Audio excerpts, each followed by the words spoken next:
안녕하세요. 3분 극장의 밝은 달빛입니다. 관광명소라고 하면 인생에서 한 번쯤 기록하고 싶고 가보고 싶은 마음이 들지 않을까요? 하지만 가보고 싶지 않은 그런 끔찍한 관광명소도 있습니다. 오늘 3분 극장에서 기괴하고 끔찍한 관광명소를 소개해드려 보겠습니다. 첫 번째, 죽음의 호수라고 불리는 레이크 나트론 호수. 동아프리카 탄자니아에 있는 이 호수는 물새 서식지로 중요한 습지를 보호하는 람사르 협약이 지정한 습지입니다. 여기서 한 가지, 람사르 협약은 세계적으로 습지를 보호하기 위해 가입국 모두에게 의무를 부여하는 국제협약입니다. 알아두시면 좋겠죠? 2010년 닉 브렌트라는 사진작가가 탄자니아를 방문하게 되는데요. 풍경과 홍학을 촬영하려는데 나트론 호수에서 특이한 광경을 발견하게 됩니다. 물 위에 떠있는 백조 한 마리가 말라비틀어 죽은 모습을 하고 있었는데요. 백조뿐만 아니라 독수리, 참새, 제비, 비둘기들도 마찬가지로 말라 죽은 상태였습니다. 이 사진이 알려진 다음에 돌처럼 굳어버린 모습의 동물들로 인해서 나트론 호수는 메두사 호수라는 별칭까지 얻게 되죠. 그리고 얼마 후에 동물들이 돌처럼 굳은 채 죽게 된 이유가 밝혀지는데 바로 탄산수소 나트륨 때문이라고 밝혀집니다. 물속의 그 함량이 매우 높아서 강한 염기성으로 인해 동물들의 피부와 장기가 빨리 부식되어 죽음에 이르렀다는 거죠. 여기서 흥미로운 사실 하나는 이 호수에는 홍학이 서식지로 삼았는데요. 가늘고 긴 다리가 부식성 물의 저항력이 강하다고 하네요.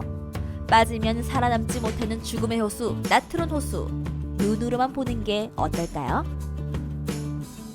두 번째, 쥐들을 숭배하는 까르니마타 사원.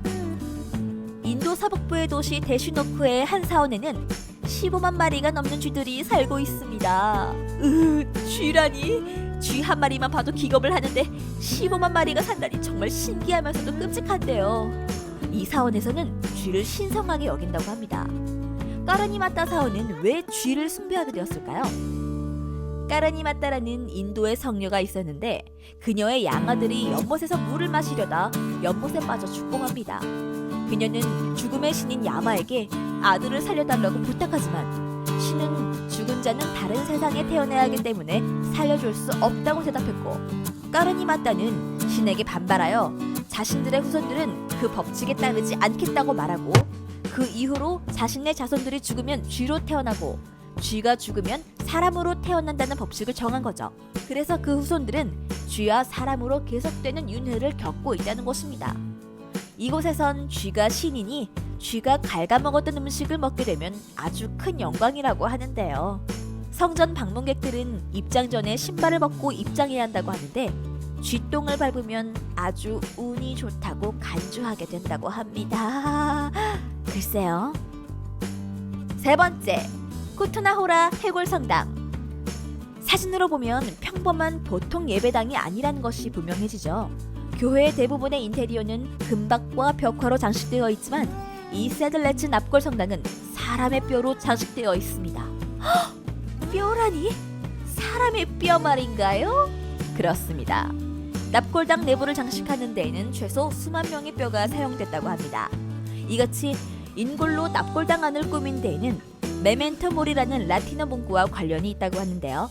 세들레츠 해골 성당은 안내서에서 메멘토 모리는 당신이 죽는다는 것을 기억하라는 뜻이라며 죽음을 기념하거나 경배하는 것이 아닌 모든 사람이 신 앞에서 평등하다는 그리스도교의 사상을 전파하려는 것이라고 설명했다고 합니다. 인골로 장식을 할 생각을 했다니 정말 놀랄 수밖에 없네요. 네 번째, 멕시코 인형의 삶. 멕시코에는 기괴한 7대 여행지 중 하나로 선정된 인형의 섬이 있습니다. 이 섬에는 오래되고 낡은 인형들이 걸려 있는데요. 나무에만 걸려 있는 게 아니라 건물, 울타리 등에 수천 개의 인형들이 걸려 있죠. 인형이라고 하면 귀엽거나 예쁘거나 그럴 것 같은데 기괴하다니 그렇지 않을 것 같죠? 네, 상태들이 정상적이지 않은데요. 목이 잘리거나 눈알이 없거나 나뭇가지나 못에 박혀 있거나 공포 영화에 나올 법한 상태로 걸려 있습니다. 그래서 섬의 분위기는 괴기스럽고 공포스럽죠. 그럼 누가 이런 인형들을 걸어놓은 걸까요? 1975년 이 섬에는 돈 줄리앙 산타나 베레라라는 사람이 살고 있었습니다. 베레라는 어느 날 한 어린 소녀가 운하에 빠져 익사하는 걸 목격했는데 소녀를 구하지 못했다는 죄책감에 악몽과 공포에 시달렸다고 합니다. 그 후에 운하에서 한 인형을 발견하고 그 인형은 죽은 소녀의 것이라고 생각을 해 소녀의 혼을 달래기 위해 의식을 치르기 시작했다고 하는데요. 그러면서 인형들을 하나하나 모으기 시작했다고 합니다. 사진만 봐도 정말 무섭네요. 5번째, 이탈리아 카푸친 카타콤. 카푸친 카타콤에는 약 8,000개의 사체와 1,200개가 넘는 미라를 보유하고 있습니다.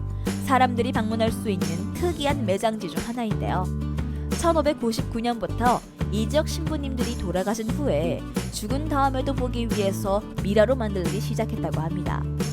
그런데 또 이걸 본 시민들이 자신들의 가족도 기억하기 위해 미라로 만들어 이곳에 함께 보관하기로 했다고 하는데요. 카푸친 카타콤에는 아주 유명한 아이 미라도 있습니다. 이름은 로잘리아 롬바르도. 1918년에 태어나 폐렴에 걸려 2살이 되기 전에 세상을 뜨고 마는데요. 로잘리아의 부모는 딸의 모습을 영원히 보존하고 싶어해 한 기술자를 찾아가 한 대의 주사로 로잘리아는 미라의 모습으로 부패하지 않은 채 유지되고 있습니다. 하지만 한 대만의 주사로 90년 넘게 보존한다는 건 불가능하다고 밝혀지고 미스테리한 이야기로 남은 신비한 일이라고 볼 수 있죠. 지금까지 기괴하고 끔찍한 관광 명소를 봐봤는데요. 여러분들은 한 번쯤은 가보고 싶은 곳인가요? 아니면 이렇게라도 보는 걸로 만족하시는가요? 저는 그냥 알아보는 걸로. 3분 극장의 밝은 달빛이었습니다.